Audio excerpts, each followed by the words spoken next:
Hey, Endless Honeymoon Podcast listeners, if you love this show, the best way to support us is to buy some merch. We have a coffee mug, we have an amazing beach towel, and we have some very cute short shorts in many sizes. That's right. So if you want to get yours now and make your butt look like Natasha's butt, go to endlesshoneymoonpod.com/shop.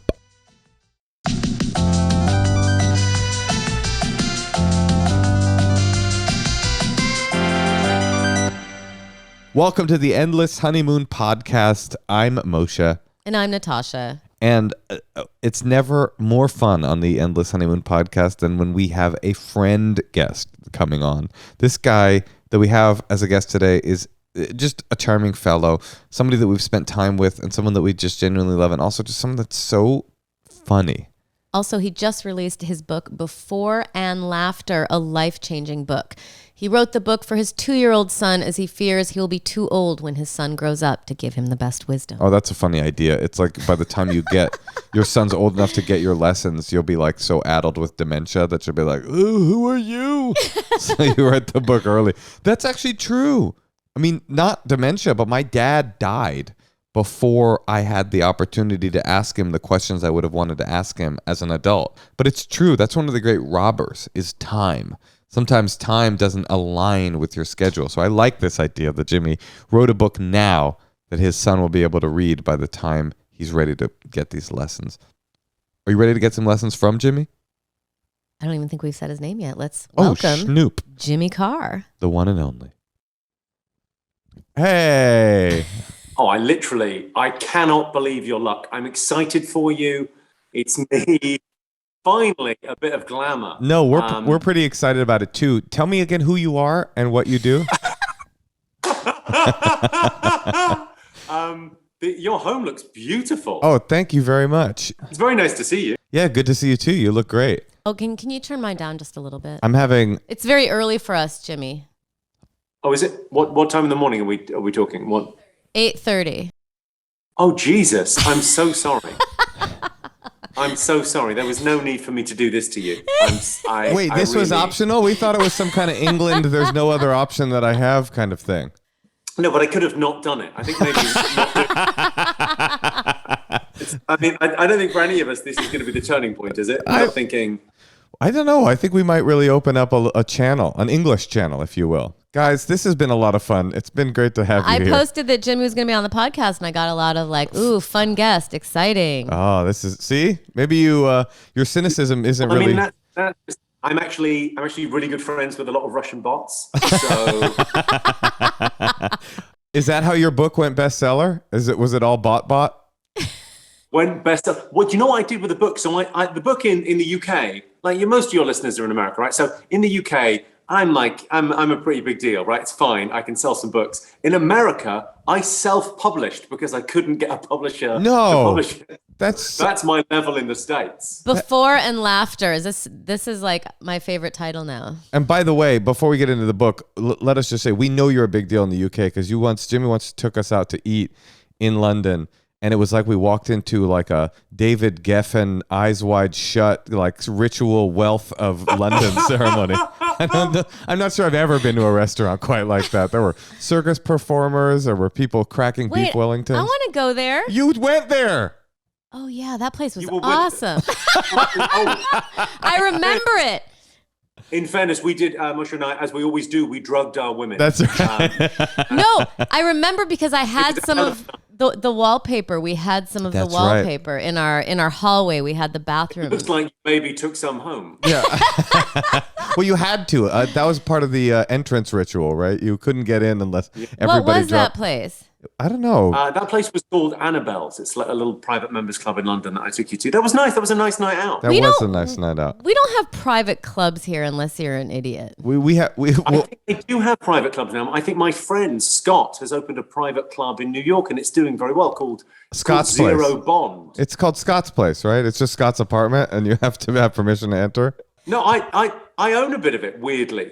Scott Sartiano, who's the guy that did One Oak, and he's an old mate of mine, so I own a bit of Zero Bond. I can't believe my luck. Zero Bond. We got to get a membership. But England is more down with class, like this is a private club that no one else can come to. And, I feel like here that would cause like I think if we're going to make sweeping generalizations, then really what else are podcasts for? I would say that class is our race. Yes. We have race problems here as well, but class is really our thing. That's our kryptonite, is class and the class structure and people. It's fading as time goes on, but there's still bits of Downton Abbey. We still basically, when we meet someone, go upstairs or downstairs. Which one? Dude, I had an experience once in London that showed me exactly how little I know about the English class structure. I was with a friend who, I guess he's a fancy posh person, and another friend that I knew randomly walked up in the streets, and she was like a Scouse person, and they were talking, and he was convivial and polite and just really nice, and she was doing her Scouse thing, and they were going back and forth, and then she walked away, and he turned to me, he's like, fucking Scouse scum, I can't stand. And I was like, what the? I didn't even know the difference between the two of you. You both sound the same. Yeah, it's like we're from different parts of the Shire. It's weird. I've genuinely got a friend who's a very good friend of mine, dear friend of mine, who hates the band The Beatles because they're Scousers, it drives me crazy, because you go, no, it's literally the best band in the world. It's the Jungian archetype of great bands, and you hate them because they're Scousers, which is such a weird tribal thing. Liverpool's like one of those towns, though. It's got such a strong sense of identity. When you go and play there, it's like nowhere else. It's heaven to do comedy in Liverpool.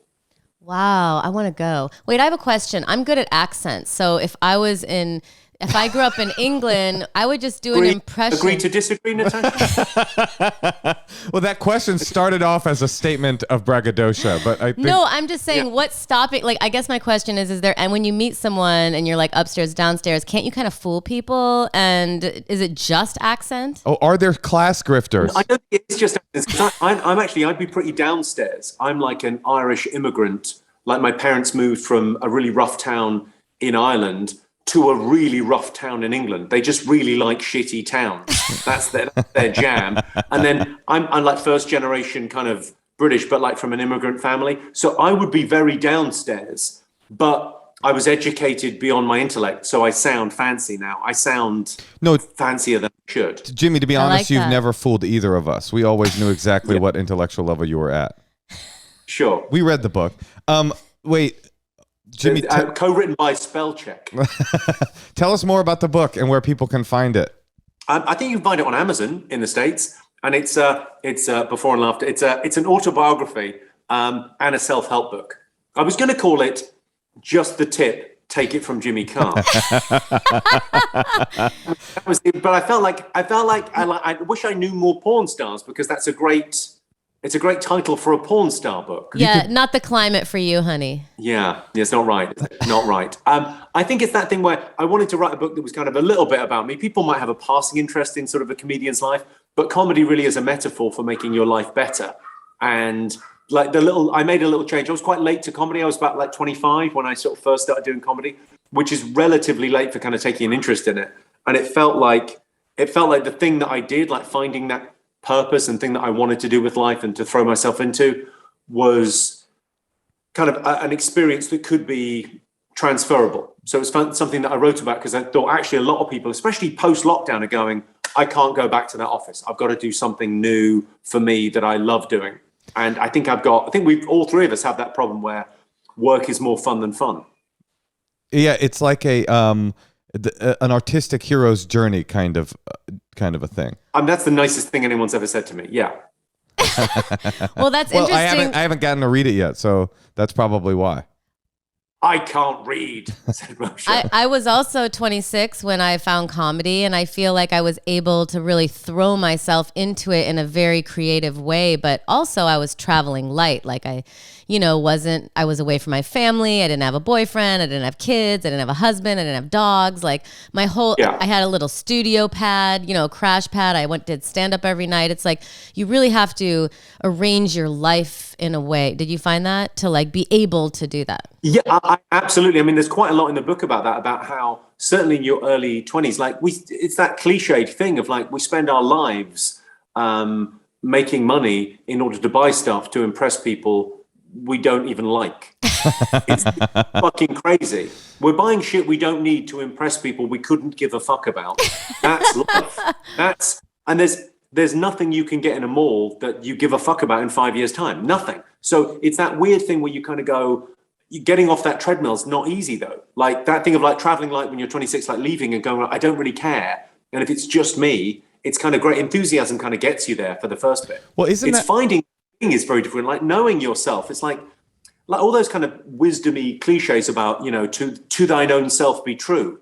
Yeah, but you have to know who you fucking are before that works. And you kind of don't when you're in your early 20s. It happened. I think for most people, you don't really kind of know yourself till your kind of mid 20s. I know that'll be incredibly patronizing to anyone younger than that, but trust me. It's sort of true, but it's also that we live. I was thinking about this yesterday, that you come to this realization that so many things that you think have value and meaning are fundamentally meaningless, and yet they continue to rule you long past that realization. Right, so you realize this is all temporary, this is all ethereal. No one ends up alive at the end of this whole thing. So worry and anxiety about career and anxiety about station, it's all meaningless and doesn't help. And yet you let it run your life after that realization. Yeah, I've got quite a lot in the book about Maslow's hierarchy of needs, which I'm fascinated by. Like, just the idea, it's such a simple thing. Like everyone kind of vaguely knows there's a triangle and you need to, warmth and safety kind of at the bottom. But the idea that scarcity is the thing that runs our lives. Like there are billionaires and there will be a trillionaire, because for some people it's just never enough. It's just like, it's like that sense of like security. They go, well, if I had $1 million or if I had $10 million, then I'll feel secure and safe. And they never do. And it's also them comparing with each other. Like they all want to be the richest. Of course. Yeah. And it's, that famous Eleanor Roosevelt, comparison is the thief of joy. My sort of favorite story in the book is the story about Kurt Vonnegut and Joseph Heller? No, tell us. Okay, so they were friends. Like two of the greatest writers of the 20th century were legit buddies, and they went to a party. So Joseph Heller's there, Kurt Vonnegut, and they walk into this house in the Hamptons, and the guy's got everything. He's married to a supermodel. He's got Warhols on the wall. He's got Picassos. It's palatial. It's glorious. It's amazing. There's 300 people there. The great and the good of New York City are in this place. And Kurt Vonnegut, just being a dick, says to Joseph Heller, this guy, he's a finance guy in Wall Street. He made more money in a day last week than you made from Catch 22. And Joseph Heller went, right, but I've got something he'll never have. And Kurt Vonnegut went, what? And he went, enough. Huh. That's great. Do you feel like you have enough, Jimmy? Yeah, I got everything. You know what I have, which is enough? My enough moment came when I realized I was with one of the premier accent comedians in the United States. Well, I mean, that's something. It's a weird thing. I felt like I had enough. I don't know about your career in comedy when I know you started when you were 26, 25, but the idea of like when people think you're a success and when you think you're a success, I think there's about a 10-year gap in my life where I went, no, I'm playing the Comedy Store in London and I'm getting paid in cash and I'm doing 4 shows a night every night. I'm made in the shade. Yeah. I can afford food and I'm not living on the streets and I'm living off my wits. This is amazing. Everything else is gravy. Everything else is like the showy trinkets. Sort of who cares? Well, I would. Natasha. Oh, I remember. I was going to say, I remember when I first got my name on the Laugh Factory marquee, I thought I made it. Mm-hmm. And then all of a sudden it just kept shifting and shifting and shifting. And now it's like, you care about different things and it's hard. Well, the thing I love about comedy is that it's a task without end. That's why it's joyful, because I'm like rewriting. I've got a preview tonight. I'm rewriting my show and I'm very conscious, especially after the lockdown, of going, I need to get better at this. I've been in comedy 20 years. And I'm really good at one thing. I'm really good at one-liners. I'm good at I've got a good fastball, right? If I was on a baseball team, I'm a good fastball, but I don't have enough I don't have the other clubs. I don't have the other shots. I need a knuckleball. I need some other things in there. And you kind of go, that's really exciting for me. The idea that we can all go, oh, well, I'm going to try and write another show that's better than this, that changes it, writing longer routines. And you're constantly inspired by all of your friends, all of the other people in comedy kind of go, it's like great seeing a terrible show and going, right, I could do better than that. And then you see something magnificent and go, Yeah, I've got to get better. there are certain shows you see and you go, I don't even actually know the elements that you're operating with comedically. I don't know what that is. That's not a goal. Like I see certain comedians who are better than me. I go, I know the elements that they use to create that act. There are other comedians I see, I go, I don't actually know what this is. And that's so much more impressive. I like it when I see someone that I don't laugh at the comedy. It's like not my thing. And it's because they're using something that I'm not. I so don't have that skill. I don't even recognize it. So for me, it's like there's one of the analogies I use in the book, or one of the things that I use a lot of kind of, I talk a lot about conflated words, like words that people think mean the same thing, but they really don't. So things like charm and charisma. I think there's you're either a charm or a charisma person, and it doesn't matter which, you just need to know which one you are. Wait, what is the difference? Well, I would say like, the best examples I can think of are like Trump and Obama, right? Donald Trump, like him or loathe him, you loathe him. We love him He's here. a charisma guy. And charisma for me is about you come to me. I'm talking, you come to me. And charm, if you look at Obama, he's one of the most charming men in the world. And it's all about charm. It's about I come to you. Oh, I'm charm. I wanted to be charisma. You would, but it's a weird thing where I've sort of teased it out. The other one that I used, which is the political one's difficult because everyone prefers Obama. So you go, well, he's more than just charming. But I think it's all charm. It's from that space. The way his speech pattern works, it's just very welcoming. So when I see a comedian who's incredibly charming, sometimes it can just be lost on me. I just go, yeah, but where are the one-liners? Come on, because that's my love language is one-liners. What do you do if, like my case, where you have neither? Yeah, I mean, you just, you know, you're nothing. You're so charming on stage. Oh, well, thank No, it's you, just Jimmy. funny you say the coming to you, because I just get exhausted because I feel like that's just my instinct, is to like always come to, you know, energetically be hosting a party and making sure everybody's okay, you know, and it's kind of exhausting. She said on the podcast where she was literally doing that. Yes. Well, Wait, I have one more question. The other kind of analogy of that charm charisma thing, because I think it's an interesting point to think about, whether you agree or not. It's like an interesting thing to think about, knowing yourself and who you are and what your edge is. What are you bringing to the party? What's your thing that you do best? Not the best in the world, but better than anything else you do, and kind of leaning into that. Because it's like the other analogy I had was Jennifer Aniston and Angelina Jolie, right? Jennifer Aniston's nothing but charm. She's like, everyone wants to be her friend. And Angelina Jolie is all charisma. It's totally charisma. I mean, and they both get to fuck Brad Pitt. There's no better or worse. Right. It's just different. Or Voldemort and Harry Potter. Voldemort would be charisma, right? All. I get it. I think I get it now. I think I understand. I have a question about you feeling like you have enough. How much time do you spend on Instagram? None. I've not been on Instagram. I believe someone runs an Instagram account for me, but I think I spend a tiny bit of time on Twitter, but really I just use it for promo. I don't think it causes happiness. Well, I don't think it makes people happy. In your compare and despair analogy, there is no more almost factory mechanized version of mass comparison. There's that wonderful, quote, you're comparing your insides to other people's outsides. There's a really weird thing that's happened the last couple of years where I've read a couple of articles about this, about how people are now, they're not just jealous of other people, they're jealous of themselves, because they look at their timeline on Instagram and they go, who is this happy girl that always smiles and is constantly on holiday in a bikini? I feel fat and disgusting and I've just ordered pizza. And they kind of go, there's a disconnect between the you that you present to the world and the you that you really feel, which is kind of, it's very Brave New World. Yeah. Well, I actually just heard an interview with Paul McCartney where he was saying he hated himself for being Scouse. So it all, in the end, it all ends up. No, but here's I love what you're talking about in the book, because it's so the opposite of the way I often think of comedy.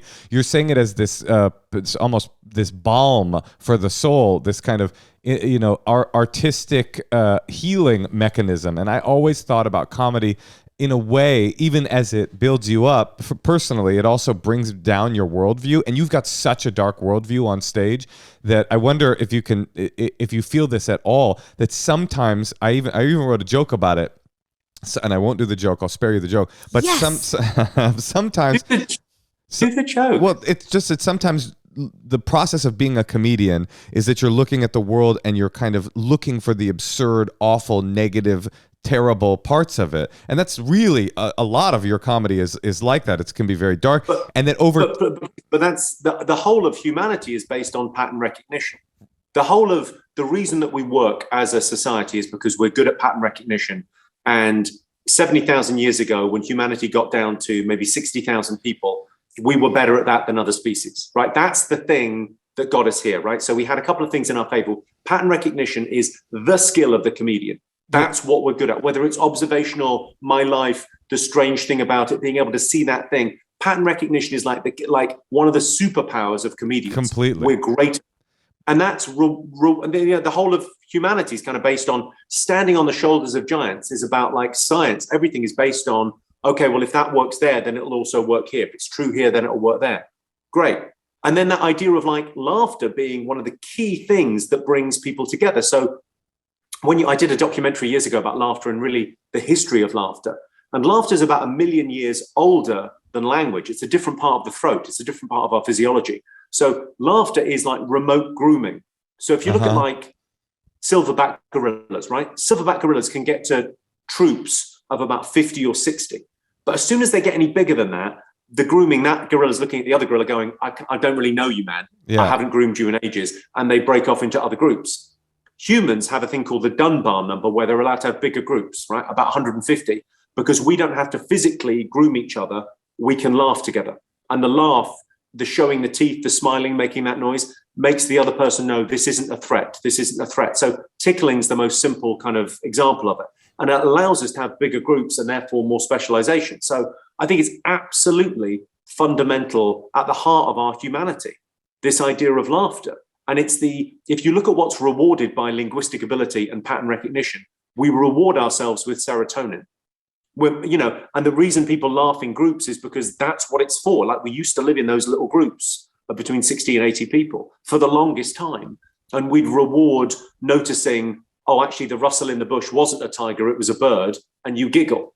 Well, explain this then. How come when I go up to a stranger and I tickle them and I say this is to connect to you as another human being and bring you into my squad, they don't respond well? It's frankly, I don't know. It's a mystery. Yeah. Well, that's a weird thing though, isn't it? Where I sort of think being famous is the natural way to be, because actually for most of humanity, everyone you saw, you knew. And now now strangers are the norm, but that was not the norm for most of humanity. Wouldn't have seen a stranger. That would be an odd event. So when you say pattern recognition, you basically mean like we just look for patterns in the world to talk about that maybe other people haven't noticed. I sort of mean, joke structure as well, right? Okay, so like all comics know, right? You can't steal material, but there's only a finite amount of structures out there. So the simplest joke is all jokes ultimately work in the same way, right? It's the sudden revelation of a previously concealed fact. It's you tell one story, and in the setup, a person is forced to make an assumption that turns out to be erroneous in the second part of the story. And hey presto, you laugh. And it's the same trick again and again and again in variations on that. And it's a really interesting thing that our mind follows the pattern, and then we're surprised. And we're delighted by that. And the ultimate, we've all seen, and it's a great moment of humanity in a comedy club, when there's a comedian on stage who does a joke and then an audience member turns to their partner or their date or their friend and goes like, that's you do that, or that's me, I do that. It's like, just what you said. It's something they already knew about themselves but didn't know they knew about themselves until the comedian takes the velvet curtain off of it and goes, this is the thing that we do. Sure. And it's also that thing of like, the book is really my kind of love letter to comedy, because the function of it, it's always been there, right? So we're standing on the shoulders of giants, right? We do stand up, which is, I think, an American art form. I think, you gave us the Western, you gave us jazz music, you gave us stand up. I would go further. We gave you hip hop, but I would go further. It's not just American art form. It's a Jewish American art form. If I country music too that is not a Jewish American art form, but it's American. That is the opposite of Jewish. The inversion. Yeah, I think that's true. I think it is true. I think the language of the Torah as well. Some of the questioning, some of the wisdom in the Torah is about questioning in two things at once. And there's something. I think it's magnificent about that. I think unfortunately Hitler knew that and shut down the cabaret clubs. I think for that reason, because if you laugh with someone, you can't hate someone. Right. You can't be. You know, it's laughter does an amazing sort of thing, and it does bond people together. I love that quote of like, laughter is the shortest distance between two people. That's really cool. Yeah, I heard a quote also that something that you laugh at, you can never be ashamed of again. And I always thought that was a very powerful bit of wisdom too. Like if you I love that, man, because it is that thing of like, you go, look, we all shit our pants from time to time, right? It's going to happen. Everyone sharts, but it's like the difference between being ashamed and feeling awful about that and going into a spiral of self-hatred is as soon as you share it with people and giggle, it's like, well, I guess, and it connects it to everyone. No, exactly. I have a story in my first special that was about a street fight that I got into, and it's when it first happened to me, I was so ashamed of the act. Sorry. Was it with Natasha? That's how we met. Yeah. She was No, I didn't realize he got into street fights till after we were married. And then we've had some issues. I wouldn't call it street fights, but this one, I remember it so viscerally. I got into a fight. It was the last physical fight I got into as an adult. And it was so Now they're just shouting matches. Now they're shouting, and they're hopefully eventually they'll become sharding matches because everybody sharts, as Jimmy said. But I was, there's his laugh. So anyway, I was so ashamed of it after the event that my plan, it wasn't a real plan, but I was like, I'm going to hide in my house and I'm just going to like wait for the shame to pass and never tell another living soul about it. But then that's what real shame is I'm going to keep this secret. I'm never going to tell anybody about it. Then eventually I tried it on stage, and then eventually it became like kind of a staple of that particular hour. And now it's something funny, and it's something that it's like, it's fully healed once you find a way to share it and laugh at it and move. I think it's interesting the things we can't joke about.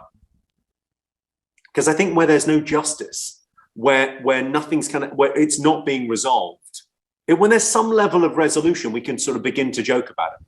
It's often that thing about when people sort of say too soon, well, ultimately, people often ask comedians that in interviews, and you go, ask 300 people in a room. They fucking know. Somehow the audience always knows whether it's when it's okay and when it's kind of when we feel like we've processed enough that we can talk about this. That's so funny. Because we live in a world between, like, comedy exists between public and private discourse. We're somewhere between. There's like a world on the news that's presented in a certain way, and then there's how people actually talk in the real world. And we kind of mediate between the two.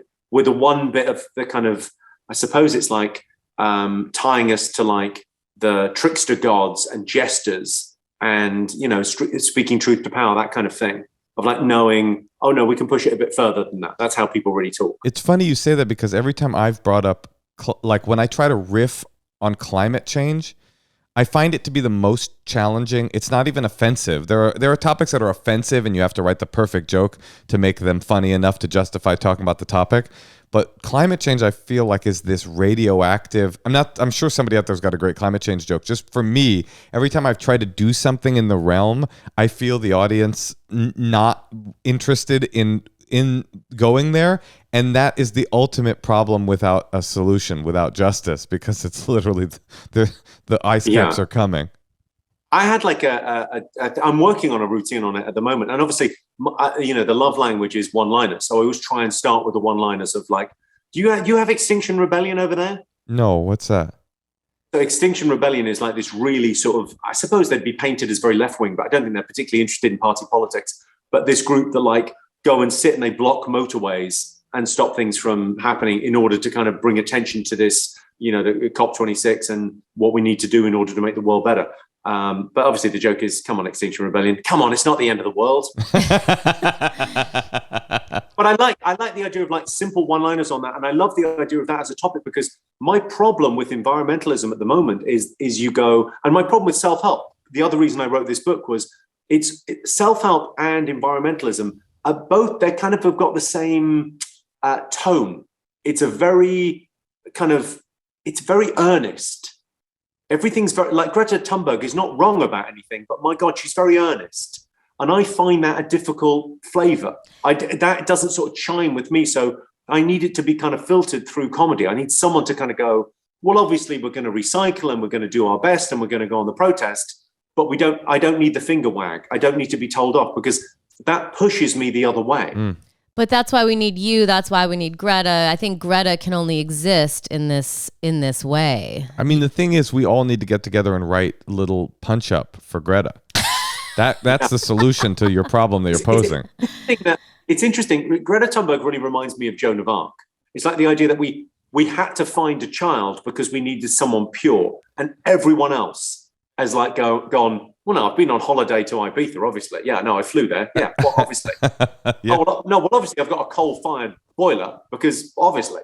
And then we had to look for a child because there was only a child was pure. I wonder if when Joan of Arc first hit the scene, people were treating her the way they treat Greta. Just like this stupid, spoiled, finger-wagging. Listen, it's all about the corporations. I think it's just about whoever can shame the corporations or help shame the corporations. And if they're helping with that... It strikes me that the greatest trick that's been pulled in the last 40 years is blaming the consumer. 100%. And saying it's the consumer's fault. And you go, yeah, I don't know. Because at the same time that we're doing that, it's kind of the last 40 years is the story of the rise of the individual over the group, over the tribe. And you kind of go, well, there's not much we can do. So we feel so helpless in the plight, because we go, well, we can't do anything. They're manufacturing this stuff. So all of that stuff about, like, the litter bug story. You know the litter bug? No, tell us the litter bug story. I mean, I know what a litter bug is. About, the phrase litter bug, or don't be a litter bug, is a 1950s thing telling people don't drop trash. If you buy McDonald's, put that wrapper in the bin, or put the Coke can in the bin, or put the thing in the bin, put it in the landfill. But it was invented by the packaging companies, paid for by the packaging companies, to take the blame of them producing a gazillion tons of plastic and putting it onto the consumers and going, yeah, you did a bad thing. You didn't put it in the bin. That's so funny you mentioned that, because I always think about litter as the ultimate cause gone wrong. We really nipped litter in the bud in the 80s and 90s. And in the end of... And in fact, it didn't matter at all. What mattered was waste, not wrappers on the ground. Or Exxon, it's making it so that wasn't okay. Letting people get that powerful and destroy the earth with no boundaries. I think that then everyone else does it, and it should have been stopped. Like right now, we don't kill people. Outwardly, we know that that's bad. You can't do that. I'm just saying, like. Wait, sorry, I'm going to write that down. No, but why is it okay to harm the earth in this way? What about vagrants, though? Vagrants. Have you heard about the murder bug? The corporations want to put a stop to murder, so they say no more murder bugs in the streets. I'm just saying it should be unethical to be a billionaire. That should be something that people don't aspire to. I wrote a thing the other day. I'm not sure if this is funny, and it's not formed yet, but I wrote a thing saying the most hated people in the world right now, right? I would say are racists, pedophiles, and billionaires. Yeah. Yes. But there's only one of those that you'd fucking kill to be. like no one is working 18 hours a day in a startup in the hope that, oh, well, maybe one day I'll get to hate Indian people. No one is aspiring to racism, but people are aspiring, or pedophilia, whatever. But you are aspiring in a way to kind of, I want to get the most gold. I just think in the 70s that should have been like a shunned thing. Instead, it's been touted. No one should be taking that much from everybody else. Is it not a necessary shift where you go, look, we've moved from the era of the nation state. We're talking about big political things. We've moved from the era of the nation state to the era of the corporation. So that shift has happened. Mm-hmm. People aren't really acknowledging that that's happened, but that's what's happened. It's like they keep on having these conferences, and we're getting all the government leaders together, and you go, motherfuckers, you've missed. No, the tech conference is more important than totally. This. You get the CEOs together, that would have more of a difference. And no one's talking about big ideas. The environmental conference we just had here in Glasgow, they're talking about such small ideas. Oh, we've got to change things a little bit. We've got to rearrange the deck chairs on the Titanic. Mm-hmm. So when it goes down, it looks neat and tidy. Maybe we'll end the world in 2050, not 2040. As opposed to, we need to build a lot of nuclear power stations. No, which is what we need to do. That's the problem, is we've gotten to this point where we are relying upon the benevolence of of billionaire CEOs that people who by nature are not benevolent, because that's the only reason they were able to squeeze money out of their workers and their we're moving towards keep more for themselves. There was a guy, Adam Winkler. We got to do a call. Jimmy, we have to get this wisdom to our listeners. You know, we're an advice call-in show, right? Okay, I mean that seems like some brass neck. How are things between you two? You still awful. They're terrible. We've been through a pandemic together, Jimmy. But what was the pandemic? I felt like was lockdown for me. Felt like it was boot camp for relationships. 100%. It felt like we were doing a month a week in the relationship because most relationships are like 2 hours a day, right? You sign up for 2 hours a day, and then suddenly it's 24/7. You go, motherfucker, this is too much. Yeah, all of a sudden you're with someone and you've been with them for 40 years, and it's only been 2. So now we know what that'll be like. We're doing pretty good, actually. We're like an old couple that spats and makes our grandkids uncomfortable. We are. I love it. I love you too. Well, we love you, and that's all that matters. Love is all that matters. Love, laughter, and a ceding power to our corporate overlords. Yeah, I don't know what we do about any of this, but I do think that thing of the craziness of comedians being an outlet because it's such the environment's a really good idea of for all three of us to write routines around, because you go, well, there's a lot of frustration around it. There's a lot of pent up anger. That feels like that's an interesting go-to where we go, right, okay, well, that's going to be the thing that I'm interested in talking about on stage because people don't know what to do. It's also that thing if you go, I'm not really interested in either side. The echo chamber thing I don't buy. I think social media is like an amplifier. Mm-hmm. So if you're a little bit on the left, suddenly then we need to shut down cities and all go and live in an agrarian they've got some view of like how life used to be when we lived in the countryside. And you go, no, motherfucker, everyone died when they were 30. It was awful. And then on the right, there's these people that are in total denial going, no, we need jet engines. So it's really, is there anything like in being a radical moderate? That's what I am. Joe Biden, I believe. The most radical moderate we have. Yeah, I it is all depressing, but I think that your book, just the focus on, and I think a lot of people in the pandemic are relating to this, the focus on the internal journey, not by eschewing your broader social responsibility, but by saying, because things feel so hopeless on a societal level, allow me to go inward and allow me to develop myself as a human being on my own personal journey is like huge, I think, for people coming out of the pandemic. While we are in these major social movements, let me find out who I am. And then thinking about, I think it's thinking about if you get on to talking about activism and what you can do, it's like there's stuff that does good and stuff that feels good, right? And there's a real division on those things. So you go, well, what little thing can I do? And I think often the case of like being the best version of yourself in the world is the best you can do. Like you being happy, I think, is your first responsibility, because it makes your immediate environment is important as well. Like your environment is like not necessarily the world. You go, well, look, my little community, my little family and friends, how am I going to be in that? Because it's sort of my sort of take is it's nature nurture, right? Nature is the cards you get dealt, right? So we are who we are. There's not much you can change there. But nurture doesn't stop when you're 18 and you move out of your parents' place. Nurture sort of continues. So who are the people you're hanging out with? Do they make you happy or not? I've got a really good measure for friends, which I think is quite good for show business, of like, if you're not happy with your friend's success, if you hear a buddy of yours got a big show or a Netflix special and you go, fuck, that's a frenemy. It's not a real thing. That's a comedian. That's just being a comedian. I once got jealous when I heard a casting announcement for the show Glow. It's a show about female wrestlers. And I was like, oh, how did they get that? I was like, I was not up for the role of female wrestlers. But Moshe spends a lot of time on Instagram. It is true. I think I make a good distinction in the book between jealousy and envy. And I think jealousy is very bad and envy is very good. I think if you tease them out, I think jealousy is about, I don't want you to have that. You're auditioning for Glow. I don't want Glow to even be a fucking thing. Mm-hmm. Female wrestling show. I could never have that, but I do want to be on, I don't know what to do with that feeling, but I don't want anyone to have it. Uh-huh. And envy is about it's pure motivation. Or what do I want? So you see someone's playing Carnegie Hall Actually, someone was playing Carnegie Hall the other day, and I thought, who is it? It's that Nick New York comic. I Kroll. love him.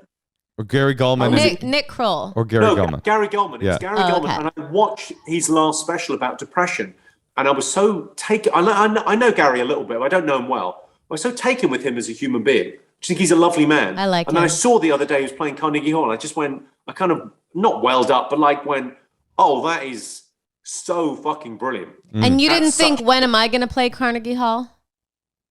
I went, fucking book it, I'll sell it. But I think that's a good.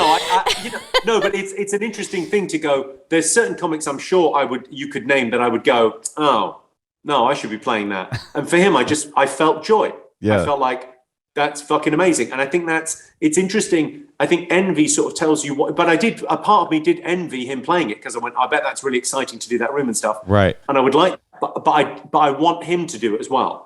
I go, well, it doesn't change. If anything, he's increasing the chances of me playing it, because 3,000 people are going to go to Carnegie Hall and they're going to have a fabulous night with him, and they're going to go, we should go and see more comedy.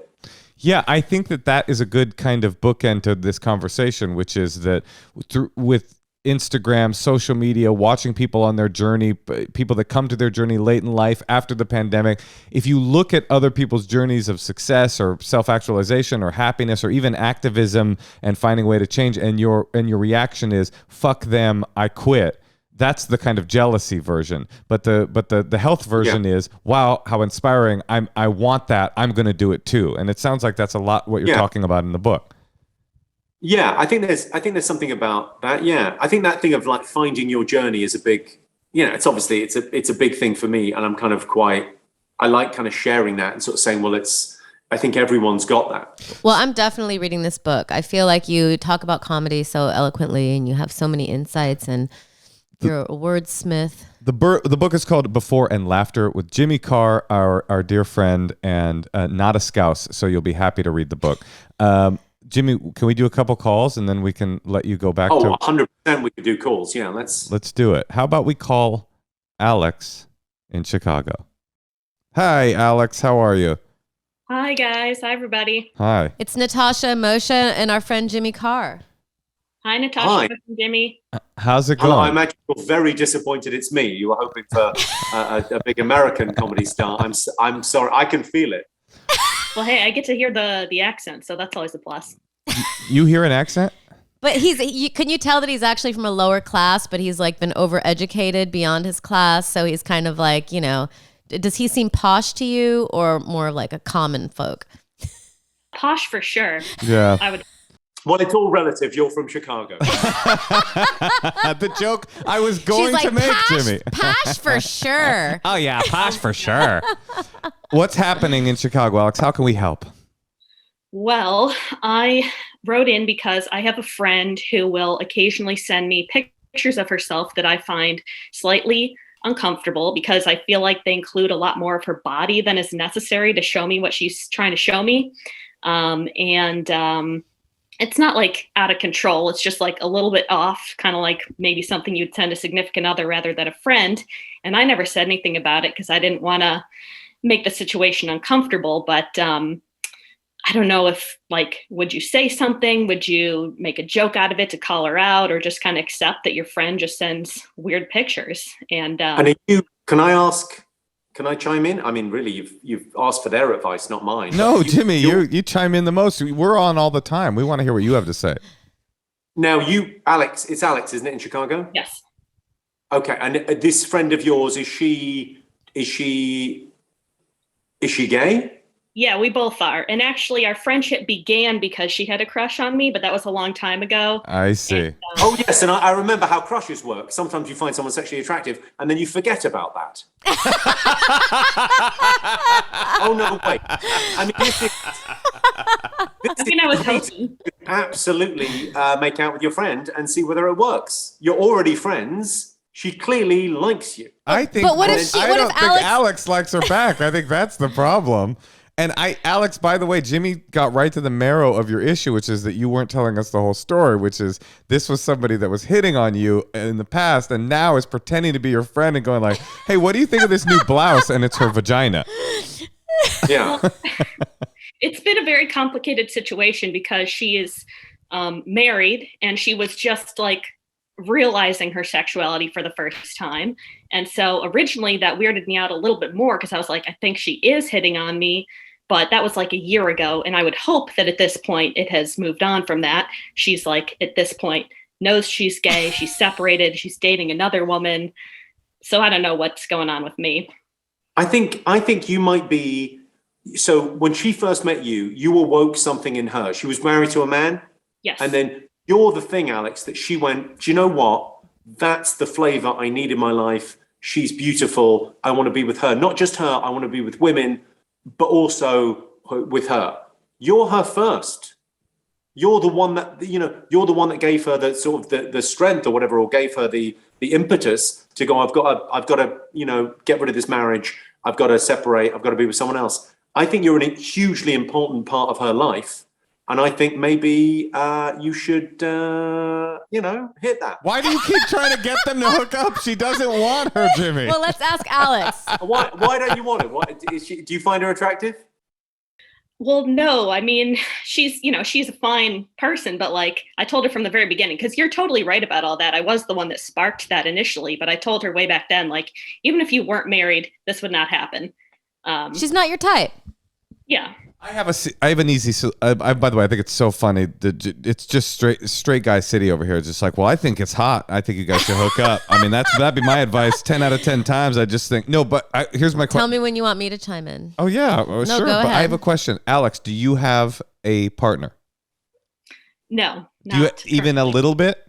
Because here's your way out: is you start dating someone and you say, "Oh my God." You know me. I love these unbelievably inappropriate sexual pictures that you're constantly sending me. But the person I'm dating saw it and she got all weird about it. Maybe next time. That's good Tilt the camera up. Because then it's like you don't want to be in a position where you feel scared to tell a friend that you have a girlfriend, because if she freaks out by that, then she's not, or if she's freaked out by that, then maybe you guys aren't friends. She seems like she might be kind of holding out. Or you could write back and say, OMG, gross, every time she sends you a pic. Maybe that could help. It does really work, that thing of like telling someone that they've got a partner now and he doesn't like the photos because, I don't send Natasha any dick pics anymore. But I love those photos. Did she tell you I didn't like them? I've been encouraging her to get you to send them, Jimmy. They're for me, not for her. I love dick pics, just any dick. Well, Jimmy said he, but that would be a very funny twist to the story. If you were like, hey, here's the thing. I love the pictures, but this new guy I'm seeing doesn't want me getting pictures from you. It would just throw her into a whole tailspin and she wouldn't know what to do anymore.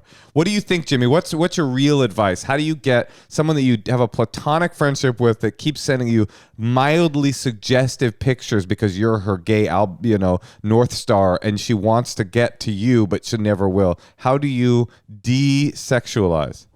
Well, I don't know whether, of course, we're reading into this that she wants to be with Alex, but actually it might just be the gay North Star that is Alex. It might just be, I'd like to impress you and I want to be seen as an attractive woman. And maybe it's just a little thirst trap and she just wants a little bit of attention. And that doesn't seem to be hurting anyone. But how inappropriate are the pictures? Can you show us? Yeah. Can you show us some?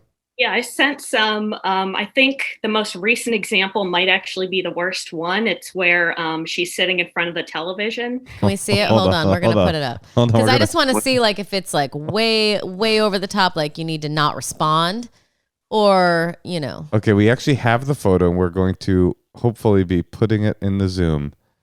This is great, by the way. All you got to do really is tell her to listen to the Endless Honeymoon podcast, and she'll not only never send you an inappropriate picture again, she'll never talk to you again. I think you found your way out. Okay, here we go. Oh, wow. Sorry, can I just go back to my original point? I would hit that. Wait, this is funny. It's just legs, Jimmy. But wait, why? What's the context here? Why is she showing you what she's watching, and then the legs are just like, whoops, how did they get there? Yeah, this one was pretty unprompted. We were making plans for something that we were going to do the next day. And I was telling her that I was currently at a Friendsgiving. And she was like, oh, we're having very opposite nights. And then sent me this. That is so funny. Yes, because sometimes you need to share that with a friend. There's a television. I also have legs. What if I sent you that, Jimmy? It's like, hey, how are you, Jimmy? By the way, this is what I've been up to. You'd be very uncomfortable. Just relaxing. You'll never guess what's at the end of these legs. It seems like I wish we had a gay person because on the podcast. Why? What? This isn't about being gay. This is about being appropriate. Well, no, but because I feel like maybe her About friend. wait a second. We could just ask your husband. Well, I just feel like your friend might be blurring the lines a little bit, like we're all talking about you're the person who made her, think she's attracted to women. So maybe she's having a hard time like differentiating, in terms of like she's attracted to all women right now or women in general or, how do we, so it's like what you're asking is like, how do you keep friends and be really, have really good boundaries with that? And I guess I don't really know. Well, I mean, the way to have good boundaries is to have clear communication, but it's a very uncomfortable conversation to say, hey, why are you sending me these pictures of your legs when really you were just, all I was doing was... Because that's embarrassing to her because it's kind of like a whoops. I didn't even, she could very easily say, what? I wasn't even thinking that. We all know it's that weird dance that we do socially, isn't it? Where you kind of go, well, you knew you were flirting, but now you're going to deny that you were... It's right. It's a really hard one. It's like that friendship is like you don't want to shame her for doing that because it feels like she's probably a grown woman and she's been married. Well, she was watching cartoons. She's only been a lesbian for a year, so it's new. Right. She doesn't know how to do it. I'm not sure how much of this I chalk up to being gay. I think all of this is about being appropriate and knowing how to act. Like I don't. Oh, 100%. This is nothing on gay. This could be straight. It doesn't make any odds, does it? I don't think so. I think this is just somebody that's like a teenager. Maybe I think here's the part is that she's new to this burgeoning version of her sexuality, so she doesn't know how to express it in a way that you would or an adult would. She wants a woman to see it because she's now attracted to women. So I think my solution is the best solution. You make up a phantom person that you're seeing and go, oh my God, that picture was so inappropriate. This girl I'm seeing just got so jealous. Like PG. I think definitely, lies. Lies the way forward. Lies sometimes help. Sometimes, I mean, you could say directly, please stop sending me pictures of your body. It's just too much for me. We're just friends. You know what? Here's the thing, Alex. All three of us make our living as comedians, right? The obvious answer here is comedy. The obvious thing to go back with is like some funny response to that photo that like it's a bit something funny that you go back with that kind of cuts the tension and goes, it's fine, but that was a bit much. Can we write her one? Oh yeah, we could try to write her one right now. I mean, Jimmy's love language is one-liner, so he might be the guy for you. But the problem is you run the risk of it sounding like flirtation. Mm-hmm. When you make a little joke about it. Repartee. It's almost better to just not respond. Oh, she's into it. So Jimmy, what's the text back? What's the text back? So she sent you a picture of her legs watching television. Big mouth on one end, little mouth on the other. Was she watching Big Mouth? She was. Yeah, I suppose it's that weird thing though, isn't it? Because Natasha's right. It's going to sound like flirtation if we go. That photo's a little bit much. I just forwarded it to my dad. He liked it. Hey, how about? I mean, listen. If you want to be blunt, how about just say PG-13 next time, please? I mean, that would be very clear, and you would get your point across. Yeah, this is not safe for work. Not right. You got to tell me when it's not safe for work. How about no? Because that implies that that's a flirt. That's a flirt. Jimmy, you're flirting with this whole thing. Hold on. How about this? Not safe for work, and I work from home. No, here's what I would do. Just personally, if I was getting this from a male friend, ignore. Oh, I can't actually meet you. I have a date. No other info. Ignore. You know what I mean? Like if you really do want to like. Not give them. You want to be friends. I don't know, Natasha, if you've maintained a friendship before. You don't have any friends, do you, Natasha? Jimmy, this is what You've never had a friend. So I just find, Alex, the best thing to do is ignore them, and when you do see her, try and spit in her face. No, Jimmy, it's a sexual advance. This is the advice from Natasha and I, who do an advice podcast. I say make up a lover and say she's very jealous and uncomfortable. Natasha says do a full press ignoring of a friend. Okay, I've got one, Aaron. You ready for this? Ignore when she's doing sex stuff. I got one. Alex, sorry. I got one. Alex, you ready for this? I'm ready. Crop the photo to just have the big mouth. Send it back to her and go, look, an appropriate picture. That's terrible. I also think, Alex, you need to take the compliment here. Take the compliment. You don't really need to do anything on this, really. I mean, it's not like she's going to break into your house. That's what I say to women when I send them dick pics and they don't like it. I say, take the compliment. What do you think of that? What do you think about the cropped photo, and then you send it back to her and go, look, this is a text I would send to a platonic friend. Yeah. I have one more important question, just really quickly. I know we have to go.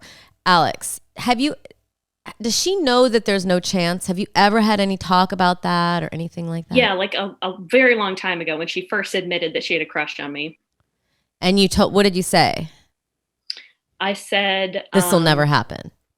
Yeah, I said, even if you weren't married, it would not happen. So maybe I mean, I've heard that from every woman I've ever been with. I mean, I wouldn't. Those words mean nothing to me because you go, well, I'm like a.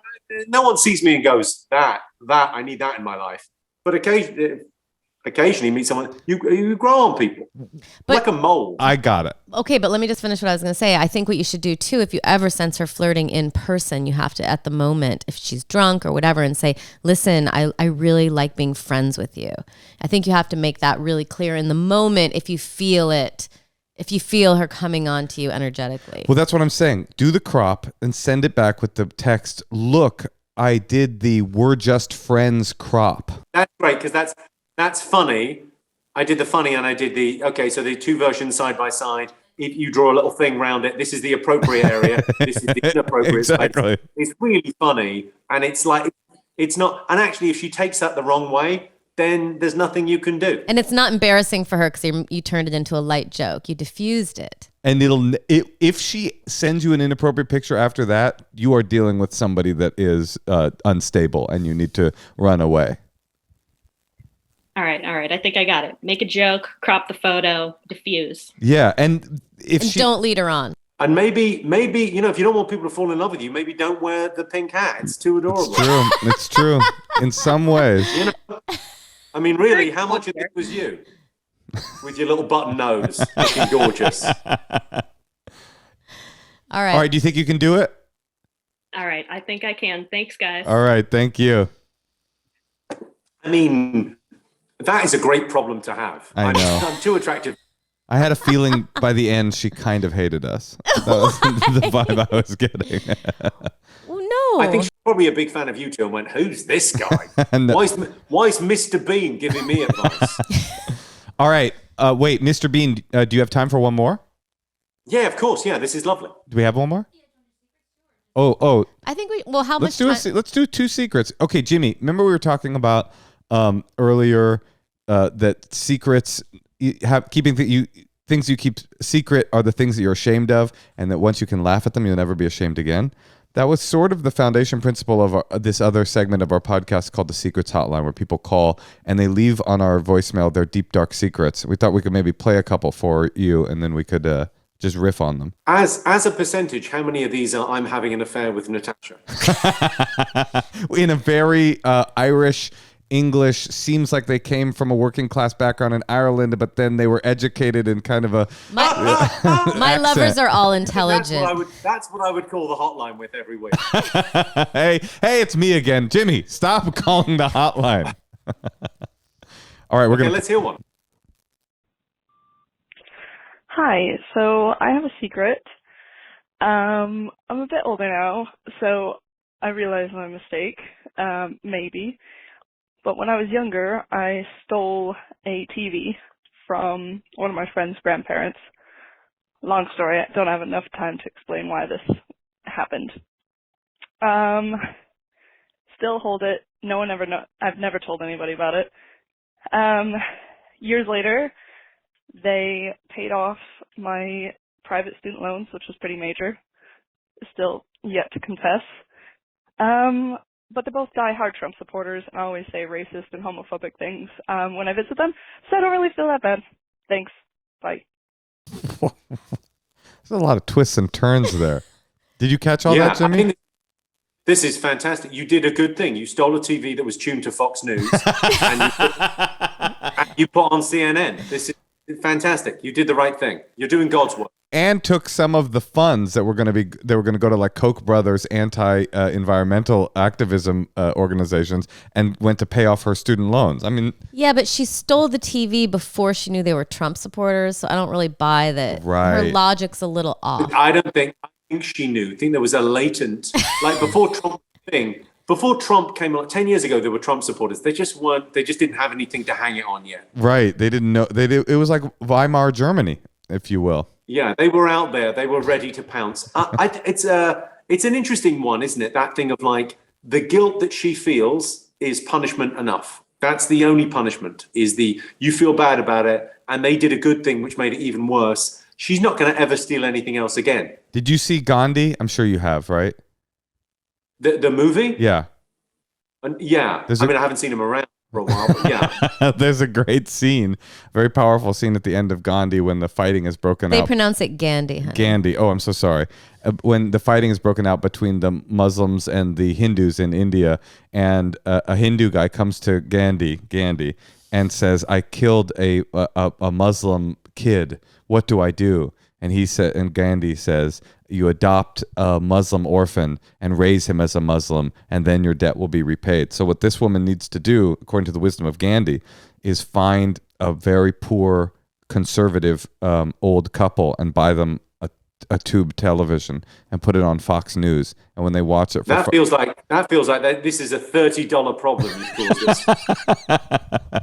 This is so easy. I mean, nothing. It's an interesting. But no one ever says this as well. But people always saying, "Oh, kids watch too much TV. They're always looking at screens." No, old people. They're the ones watching too much TV. They're crazy for that shit. And social. We've got to get them out. We've got to get them out in the parks. Get them out running about. And social media. People are always worried about kids' brains being affected by social media. It's old people's brains that are being affected by social media. Yes, young people's minds are malleable, but old people's minds are mushy. Yeah, I could not agree more. Yeah, we used to have elders. Now they're all just idiots. Okay, well, let's play another secret. Hey, maybe we're the elders. We're certainly the elders to somebody. Once you write a book on your experiences doing comedy, you know that you're the old guy in the comedy club. Once you do a podcast and only 20-year-old women call in, you start to realize, oh, people need help. Okay, who else we got? What other confessions? Hi, Natasha and Moshe. I have a secret, which is that I steal from grocery stores, usually at the self-checkout when I enter a produce item as something a little bit cheaper, or sometimes if I have two of something light, I'll scan one of them and then put both in the bag if nobody's looking. And the bigger secret, kind of, around this is that the reason I keep doing it is that one time my ex and I stole from a grocery store together when we needed some expensive baking ingredients for a recipe. So we put them in our pockets. And I still really miss her, so stealing kind of makes me remember that and feel close to her. Okay, thanks, bye. Sorry, I had no idea this was a predominantly lesbian. I guess we're finding out as you're finding out, Jimmy. So she steals things because the baking products remind her of her ex. When she and her ex used to steal. So there's a few things that happening here. The first one is are you guys okay with stealing if you don't have a lot of money? Yeah. Well, I rejected her premise that she needed. When she said needed, I thought, yes, okay, it's Jean Valjean. They need a loaf of bread. And then she's like, let them eat cake. Yes. It's Marie Antoinette. That's right. We needed some ingredients for a baking project we were doing. That's not need. In the Maslow's hierarchy of need, I don't believe it says butterscotch chips at any point in the triangle. Right. So it was. Yeah, well, they're self-actualization, as you're aware. I don't know. It's an odd one, that, isn't it? Because it's the little thrill of it and the thing that you did together that felt special, and you miss your lover. Basically, the Amazon sort of store is going to stop you anyway from doing this. Have you been to one of these new Amazon stores where you walk in and there's one around the corner from me. No, you walk in, we don't have those. Got what you want. Oh, so here we have an Amazon store. You walk into the physical store, you pick up anything you want, you walk out, and it just bills you. It recognizes your face, it knows who you are. It bills. There's no checkout. That store is called Natasha's Sweet Spot. Wait, hold on. Is it like as big as a Home Depot? Like, is it hard to find your stuff? No, it's a fairly small little. It's like a convenience store. Mart. Well, like convenience store, but it's just cool. And I think that's the way everything's going to go, where they'll have cameras everywhere. And I think enjoy your shoplifting while you can. I think really the clock is ticking. No, to be honest, it's a great place to do shoplifting because it's consequence-free shoplifting. You can walk in, have your face scanned, and then you can act as shady as you want. While in there, you can do the ritual that reminds you of your ex, but there's no consequences. You'll never end up in jail. What I'm going to do? You know what I'm going to do? I'm going to take a little trip down memory lane. I'm going to get like a big jacket with lots of pockets on the inside. I'm going to go to the Amazon store and I'm going to faux shoplift. I'm going to take a bunch of stuff that I'm clearly paying for, but they don't know that. I can fool myself into thinking this is fun. I think that's a great idea. Also, I think that stealing, that's a hard one. Well, you know what she needs in her life, right? She's got the wrong thing. She's going about, like, I've got a huge bit in the book about this, about how people sometimes fulfill their, knowing what you want is the key thing in life, right? That's the most important question. What do you want? So what she wants is excitement. And the way that she's choosing to fulfill that is a little bit of petty shoplifting. What she needs to do is go bungee jumping or whitewater rafting or something genuinely exciting, and she won't need that. If she needs the fix of that, what she needs is a new lover or to fall in love or the excitement somewhere else. But I think excitement, is the little thrill that she's seeking that she had with her previous lover, and she's trying to recapture that high through shoplifting, and nothing good will come of that. Find something else that's exciting. I just realized when you were talking what I want from life, and what I want from life is to never go to jail. So I feel like that is a pretty big risk. Yeah. When you shoplift, like even just being down at a station, that sounds like a nightmare. Nothing would be more in COVID.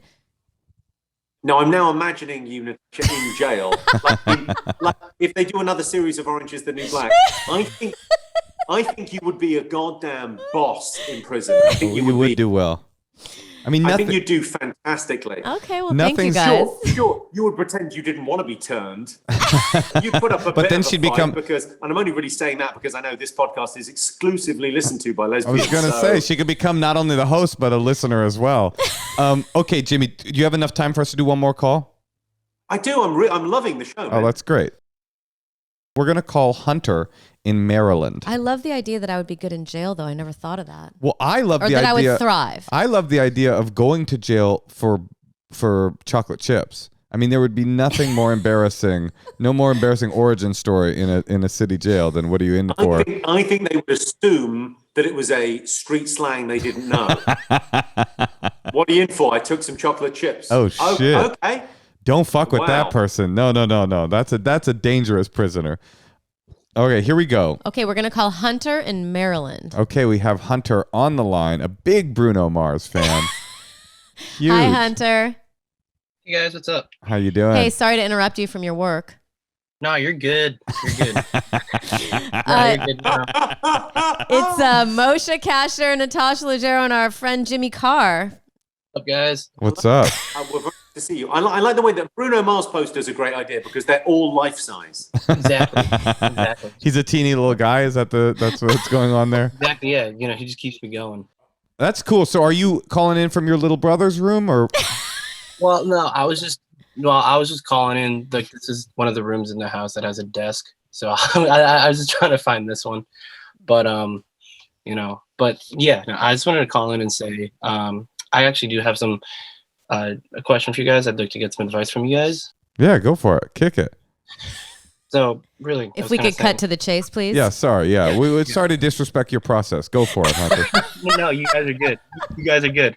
I was saying my secret that I was going to ask you guys is that I have a wedgie fetish, and I'm not sure how I feel about it being. I'm not sure how I feel about it because for whatever reason I get aroused by it.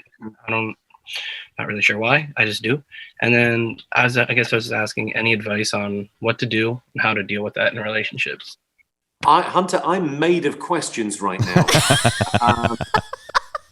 I'm currently 95% question. So the wedgie fetish, is it giving a wedgie to someone else, or is it you having the wedgie? A great question, and it's the one that's going to finally get you that Pulitzer.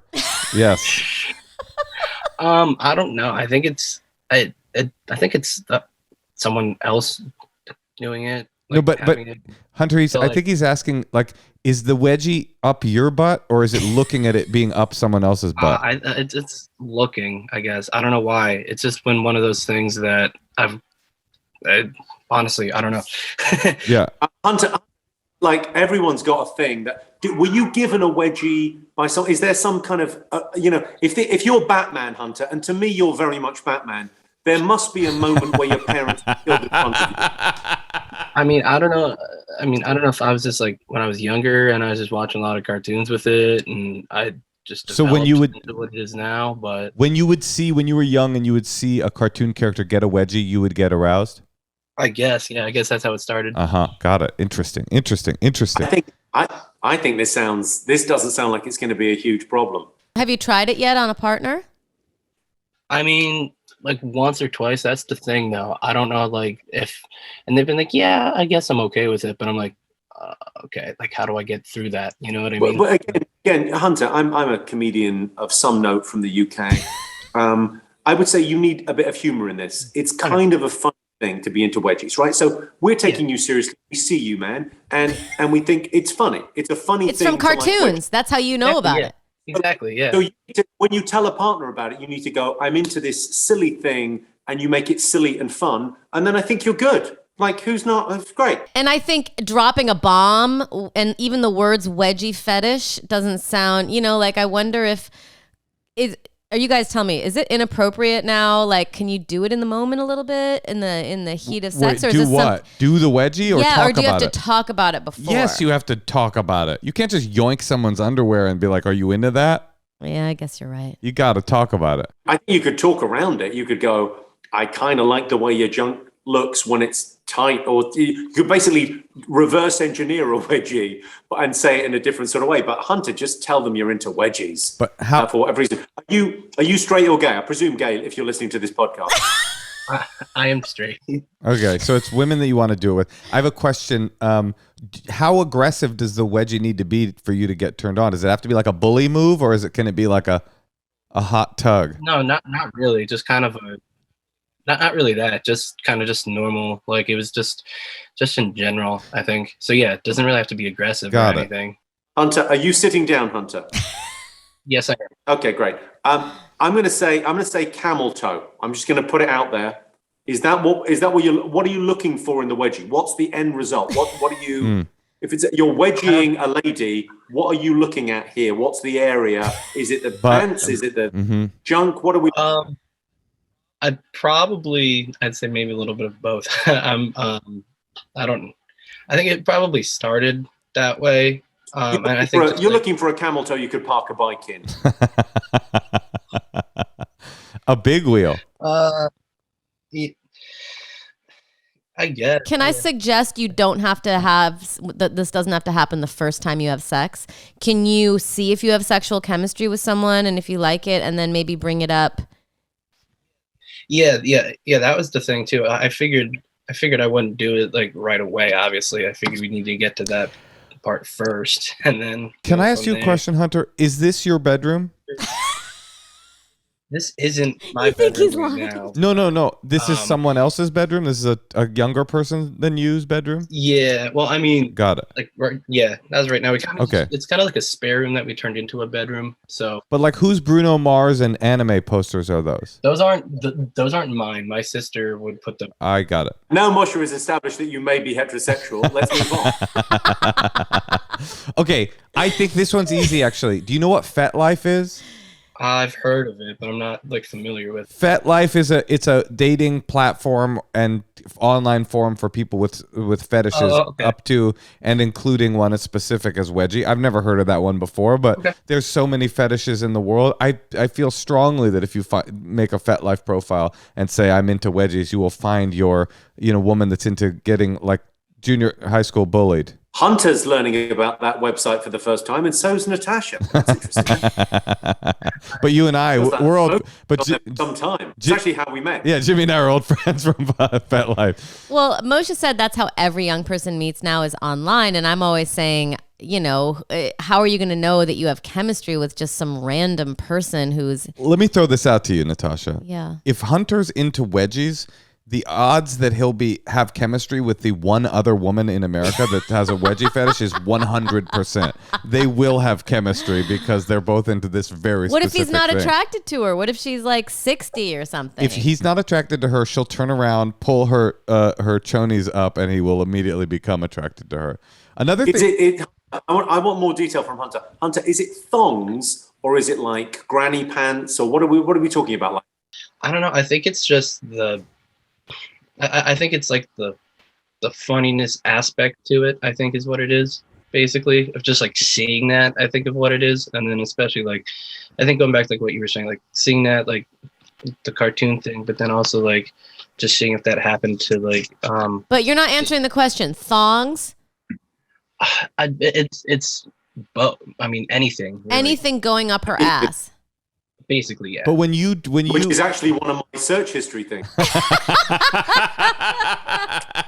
Anything at all. I mean, this is the thing, Hunter. If this is sincere, and I believe that it is, that you have a very specific fetish, and all you have to do is find somebody in the fetish community that's interested in giving you what you want. And it's so specific that it's possible the woman that you find will be like, well, I'm not really that into that, but I'm really willing to give you that. In exchange, you're going to have to amputate a toe or whatever it is that she's into, and you guys will find a kind of dialectic between what turns the two of you on. I just feel like the fetish community is your friend in this case. I don't know whether that's because it strikes me that Hunter likes the fun of this, right? So he's saying my fetish is, it's the fun thing that I like, the little bit of role play or something. That's the fun thing.